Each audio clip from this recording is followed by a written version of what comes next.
Halo teman-teman, selamat datang kembali di channel saya Big Matt. Selamat pagi, siang, sore, dan malam untuk teman-teman semua. Semoga teman-teman dalam keadaan baik, sehat, dan bisa bersyukur dalam keadaan apapun. Sebelum melanjutkan ke pokok inti bahan, mari kita update harga emas harian. Emas hari ini turun lagi, sejumlah Rp2.000 menjadi Rp1.692.000 per gram. Demikian juga dengan harga buybacknya, turun Rp2.000 menjadi Rp1.542.000.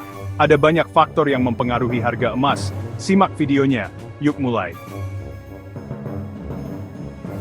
Harga emas turun lagi hari ini.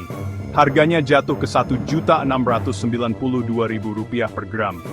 Ini membuat banyak investor mempertanyakan strategi mereka. Apakah ini hanya penurunan kecil, atau ini awal dari tren penurunan yang lebih besar? Jawabannya, seperti biasa, tidak sederhana. Emas, yang sering disebut-sebut sebagai aset aman, tidak kebal terhadap kekuatan pasar. Harganya dipengaruhi oleh interaksi yang kompleks dari faktor-faktor global dan lokal. Memahami faktor-faktor ini adalah kunci untuk menghadapi ketidakpastian pasar saat ini. Meskipun penurunan hari ini mungkin tampak mengkhawatirkan, penting untuk diingat bahwa emas adalah investasi jangka panjang. Fluktuasi jangka pendek adalah hal yang normal. Investor yang cerdas adalah investor yang melihat melampaui berita utama dan mempelajari penyebab yang mendasarinya. Ekonomi global sedang tidak stabil. Suku bunga sedang naik di banyak negara maju. The Federal Reserve AS mempertahankan suku bunga acuan pada kisaran 4,25% hingga 4,5% sejak Januari 2025. Keputusan ini didasarkan pada inflasi yang masih tinggi dan ketidakpastian kebijakan ekonomi. Suku bunga yang stabil ini cenderung menguatkan dolar AS yang dapat menekan harga emas karena emas dihargakan dalam dolar. Di dalam negeri, Bank Indonesia mempertahankan suku bunga acuan di level 5,75% pada rapat Dewan Gubernur 18-19 Februari 2025. Bank Indonesia berupaya menjaga inflasi dalam target 2,5% dan stabilitas rupiah di tengah ketidakpastian global. Hal ini membuat emas kurang menarik. Investor berbondong-bondong ke aset yang memberikan imbal hasil. Kekuatan dolar AS juga memberi tekanan pada emas. Pada 27 Februari 2025, rupiah stabil di level Rp16.400 per dolar AS. Pelemahan rupiah umumnya akan membuat harga emas dalam negeri lebih mahal, tetapi karena harga emas dunia turun, efeknya menjadi netral hingga negatif bagi harga emas domestik. Dolar yang kuat membuat emas lebih mahal bagi pembeli yang menggunakan mata uang lain. Di dalam negeri, rupiah Indonesia relatif stabil. Ini seharusnya sedikit meredam penurunan harga emas. Namun, faktor-faktor lokal seperti inflasi dan permintaan emas fisik juga berperan. Harga emas dunia turun 0,5% menjadi $2.937,39 AS per ons pada 25 Februari 2025, setelah mencapai rekor tertinggi sebelumnya. Penurunan ini dipicu oleh aksi ambil untung oleh investor, serta ketidakpastian akibat kebijakan tarif yang diusulkan oleh Presiden AS Donald Trump. Kebijakan ini berpotensi meningkatkan inflasi global dan memicu perang dagang. Ini bukan hanya tentang ekonomi.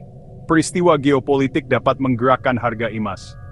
Pemerintahan Donald Trump berencana menerapkan tarif perdagangan baru yang berpotensi meningkatkan inflasi dan memicu perang dagang global.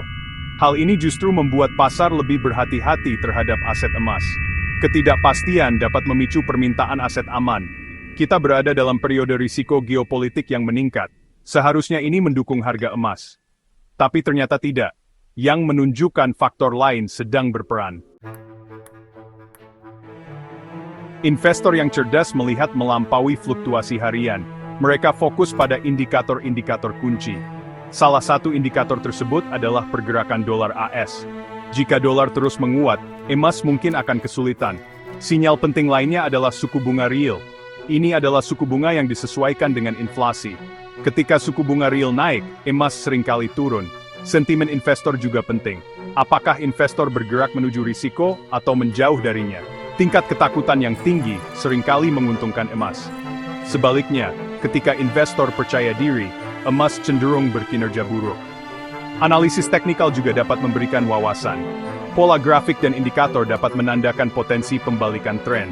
Namun, penting untuk menggunakan analisis teknikal bersamaan dengan analisis fundamental. Menavigasi labirin emas, strategi untuk masa yang tidak pasti. Jadi, bagaimana seharusnya investor menghadapi ketidakpastian ini? Pertama, jangan panik. Reaksi spontan dapat merugikan portofolio Anda. Ingat mengapa Anda berinvestasi emas sejak awal.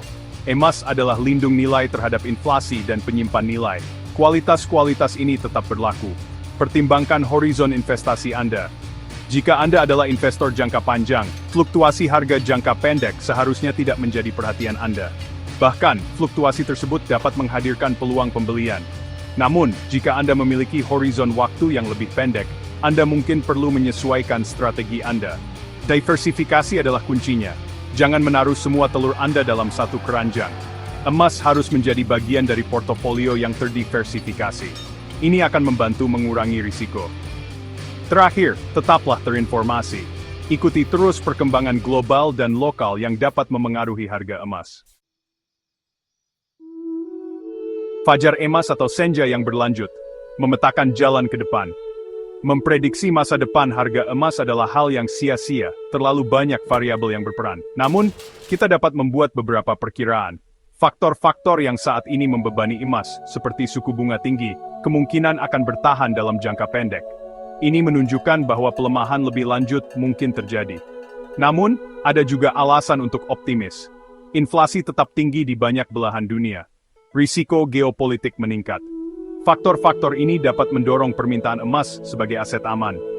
Kesimpulan utamanya adalah, jangan hanya mengikuti berita utama, pahami dinamika yang mendasari pasar emas, buat keputusan berdasarkan tujuan investasi dan toleransi risiko Anda. Emas masih bisa menjadi bagian berharga dari portofolio Anda. Tetapi Anda harus cerdas dalam cara Anda berinvestasi di dalamnya.